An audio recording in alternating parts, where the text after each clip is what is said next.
今日咧，我好榮幸邀請到 Steve Burnett 嚟到錄影廠，佢係 One Group Solutions 嘅共同創辦人兼集團行政總裁。歡迎你，多謝你 Jerome， 好高興可以攞到呢度。我都係由你開始呢段創業之旅起，我就一直關注住你。呢樣嘢對好似你哋喺盧森堡人嚟講非常重要。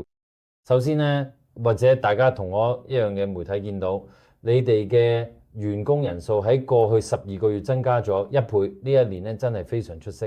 你可唔可以同我哋講下 One 今日嘅關鍵數據？係咁嘅，正如你所知，我哋喺2019年開始，6年後，我哋公司已經有接近200名充滿熱誠嘅員工。我哋今日為超過700個基金同實體提供服務，喺全球各地咧有超過200個資產管理客戶咧，涵蓋流動同非流動資產類別。我哋不斷擴大業務嘅版圖啊，每年嘅收入都增長30%至40%，希望未來幾年可以繼續保持落去。但最重要嘅係，我哋嘅員工流失率一直維持咗極低水平，每年大約係2%至3%。呢個可能就係點解我哋絕大部分客戶都對我哋嘅服務感到非常滿意啦。我哋最近啱啱做咗項獨立嘅市場調查，我哋嘅淨推薦值達到38，呢個係非常出色嘅表現。我哋希望可以維持咁高嘅服務水平。係啊，我仲記得你喺2019年創辦公司嗰陣，你真係將一種好強嘅創業文化注入咗公司嘅 DNA 入邊。絕對係。我記得喺 Covid 期間，邊境一開放，你就即刻周圍飛，對嗰個關鍵時刻。咁所以呢樣嘢真係好重要啦。仲有另一則我哋都聽過嘅消息，你認佢哋一位少數股權戰略合作夥伴。喺過去呢幾個星期，既然你咁係做呢行嘅，呢件事對你哋嘅管治有咩影響？其實對我哋嘅客戶同員工嚟講呢，一切都冇變嘅。我哋依然保持獨立，擁有控制權。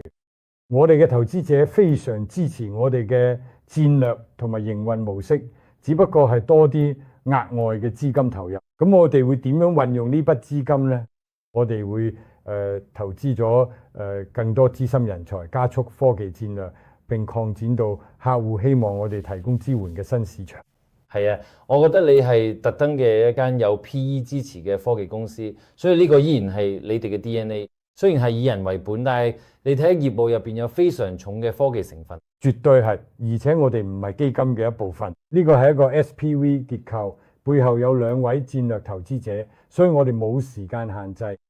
呢個真係一項長期投資。咁講到數據方面呢，我哋知道佢哋呢項數據真係一切嘅核心。你要將佢集中處理，仲要優化嘅，令佢可以兼容。你嘅客戶要報表，仲要用數據做好多嘢，所以數據喺你嘅模式入邊絕對係核心。佢一個以數據為中心嘅策略係點樣睇呢？係冇，我哋由一開始就非常注重技術。好明顯，我哋6年前起步嗰陣嘅優勢係冇歷史包袱，但係就有後見之明。咁所以我哋真係努力打造行業領先嘅技術，但係最重要嘅係我哋係為自己而建。而家我哋亦都做到符合 SaaS 嘅技術標準，所以我哋每年呢仲係會投入幾百萬落技術度。佢而家有啲新嘅合作夥伴，我哋真係希望我哋做咗技術同埋人工智能優化，可以繼續為客戶提供更好嘅服務。